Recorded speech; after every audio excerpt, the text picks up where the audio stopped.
അപ്പോൾ ഇന്നലെ കണ്ടതുപോലെ തന്നെ ഇന്നും സഭയിൽ പ്രതിപക്ഷത്തിന്റെ പ്രതിഷേധത്തോടുകൂടെ തന്നെയാണ് തുടങ്ങിയിരിക്കുന്നത്. ബാനറൊക്കെ ഉയർത്തി സർവ്വസജ്ജമായി തന്നെയാണ് ഇന്നും പ്രതിപക്ഷം തന്നെ പ്രതിപക്ഷ നേതാവ് സംസാരിക്കുകയായിരുന്നു. അദ്ദേഹം പറഞ്ഞത് ദേവസ്വം ബോർഡ് പ്രസിഡന്റും ദേവസ്വം മന്ത്രിയും രാജിവെക്കണമെന്നുള്ള ആവശ്യമാണ് അദ്ദേഹം ഉന്നയിച്ചത്. അതെ, പ്രതിപക്ഷം ഇത്തരം സഭ തടസ്സപ്പെടുത്തുന്നുണ്ടെങ്കിൽ പോലും, ബഹളം ഉണ്ടാക്കുന്നുണ്ടെങ്കിൽ പോലും ചോദ്യോത്തരവേളയ്ക്ക് അതിനിടയിലും നടക്കുന്നുണ്ട്. അതെ, പ്രതിപക്ഷത്തിന്റെ ബഹളം ഒരു ഭാഗത്ത് നടക്കുന്നു, ചോദ്യോത്തരവേള അതുപോലെ തുടർന്നുകൊണ്ടിരിക്കുകയും ചെയ്യുന്നു.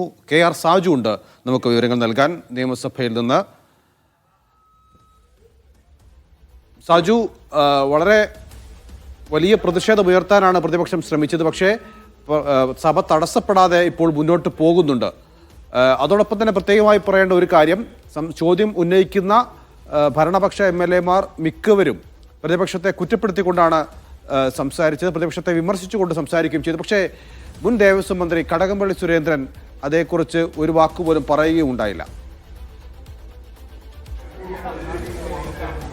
നൗഫൽ ജിൽസി, ഇന്നലത്തേതിന് സമാനമായ രീതിയിൽ തന്നെ പ്രതിപക്ഷം നിയമസഭയ്ക്കുള്ളിൽ കടുത്ത പ്രതിഷേധം തന്നെ ഉയർത്തുന്നുണ്ട്. സഭാ നടപടികൾ തുടങ്ങുമ്പോൾ തന്നെ പ്രതിപക്ഷ നേതാവ് എഴുന്നേറ്റ് നിന്നുകൊണ്ട് ഇന്നലത്തെ ശബരിമലയുമായി ബന്ധപ്പെട്ട ഹൈക്കോടതി ഉത്തരവ് ജനങ്ങളെ ആകെ ഞെട്ടിച്ചിട്ടുണ്ട്. ഇത് ശബരിമലയിലെ ശില്പങ്ങൾ വിൽപ്പന നടത്തി എന്ന് തെളിഞ്ഞിരിക്കുകയാണ്, അതാണ് കോടതിയുടെ കണ്ടെത്തൽ എന്നായിരുന്നു പ്രതിപക്ഷ നേതാവ് പറഞ്ഞത്. അതിനാൽ ദേവസ്വം മന്ത്രിയും ദേവസ്വം പ്രസിഡന്റും രാജിവെക്കണം എന്ന ആവശ്യം മുന്നോട്ട് വെച്ചു. CBI അന്വേഷണം ഹൈക്കോടതിയുടെ മേൽനോട്ടത്തിൽ വേണമെന്ന ആവശ്യം മുൻനിർത്തി ഉന്നയിക്കുകയായിരുന്നു.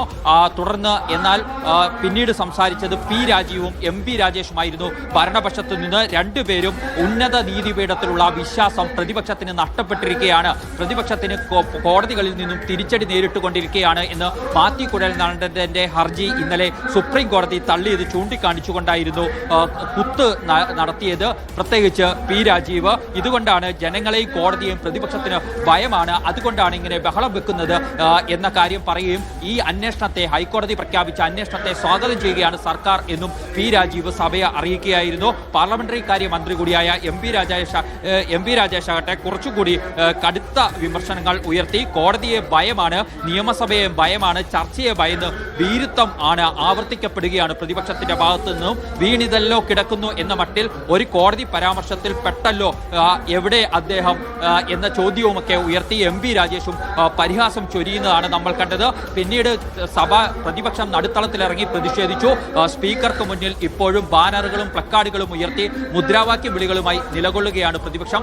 അപ്പോഴും സഭാ നടപടികൾ പുരോഗമിക്കുകയാണ്. ചോദ്യോത്തരവേളയോട് പ്രതിപക്ഷം സഹകരിക്കുന്നില്ലെന്നും ഭരണപക്ഷത്തു നിന്നുള്ള ചോദ്യങ്ങൾ ഉണ്ടാകുന്നു. ഭരണപക്ഷത്തു നിന്ന് സംസാരിച്ച ഏതാണ്ട് എല്ലാവരും പ്രതിപക്ഷത്തെ കുത്തിക്കൊണ്ടാണ് തുടങ്ങിയത്. ആദ്യ ചോദ്യം വന്നത് സച്ചിൻ ദേവിന്റെ ഭാഗത്തു നിന്നായിരുന്നു. അടിസ്ഥാന വർഗത്തിന്റെ പ്രശ്നങ്ങൾ ഉന്നയിക്കുമ്പോൾ പ്രതിപക്ഷം ബഹളം വയ്ക്കുന്നു എന്നായിരുന്നു കുറ്റപ്പെടുത്തൽ. KK ശൈലജ പ്രതിപക്ഷം കാണിക്കുന്നത് നാട്ടിലെ ജനങ്ങൾ കാണുന്നുണ്ടെന്ന് കുറ്റപ്പെടുത്തി. K. ബാബു നെന്മാറ സാമൂഹ്യ നീതിയോട് പ്രതിപക്ഷം അവഗണന കാട്ടുന്നു എന്ന് പറഞ്ഞു. പ്രതിപക്ഷം സഭ തടസ്സപ്പെടുത്തുന്നത് ജനാധിപത്യ വിരുദ്ധ നിലപാട് സ്വീകരിക്കുകയാണ് എന്ന് കുറ്റപ്പെടുത്തി.